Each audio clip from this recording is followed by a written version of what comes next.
Tere tulemast Tallinna Tehnikaülikooli laborisse, kus sai alguse selline jook nagu Cycaneks. See sai alguse sellest, et mina toidu lõhna maitse teadlasena usun siiralt, et inimesed on harjumuste ohvrid ja maitsete ohvrid.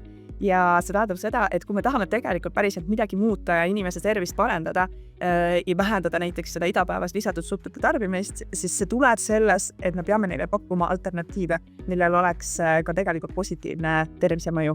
Vitamiinide lisamine vesilahusesse on alati selline küsitav väärtus, et kas need vitamiinid esiteks omanduvad ja teiseks, et kas nad seal vesilahuse keskkonnas üldse säilivad pikka aega. Aga mineraalained seevastu oli kindel minek. Mineraalainetel on väga tugev positiivne mõju.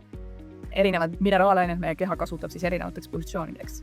Kui me vaatasime suhkruid, siis on mitmeid alternatiive, et üks viis on kasutada siis suhkruasendajaid, aga suhkruasendajatel on nii mitmelgi juba tuvastatud negatiivne mõju ja sellel ei ole näidatud aastakümnetega ühtegi positiivset mõju inimese tervisele, et kui asendada suhkrut suhkruasendajatega, et sellel oleks positiivne mõju. Ja teine, me kindlasti tahtnud kasutada fruktoosisiirupit, mida paljud kasutavad just sellepärast, et sellel on selline ilus nimi nagu puuviljasuhkur ja inimesed kuidagi seostatavad puuviljad head suhkrutega, mis tegelikult ei ole tõsi.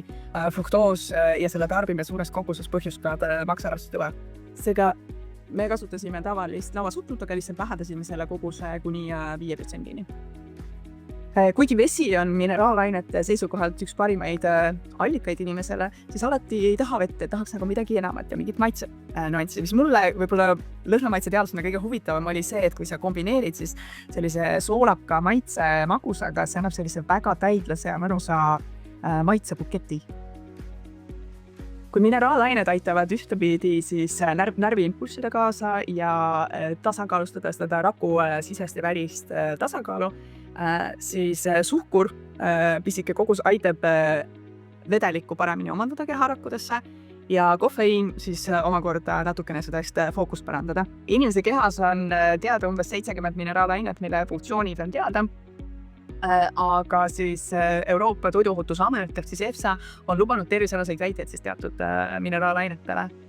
Ja me kasutasime siis selles joogis naatriumit, millel on siis taastav mõju lihastele, aga naatriumiga peab alati olema ettevaatlik, sellepärast et me saame naatriumit toidust väga palju niigi, aga panime tasakaaluks siis kaaliumit. Kaaliumil on samamoodi närvisüsteemile ja lihastele väga hea positiivne mõju. Tsink aitab omakorda jällegi DNA sünteesile ja rakkude jagunemisele, aga ka näiteks immuunsuses mängib olulist rolli.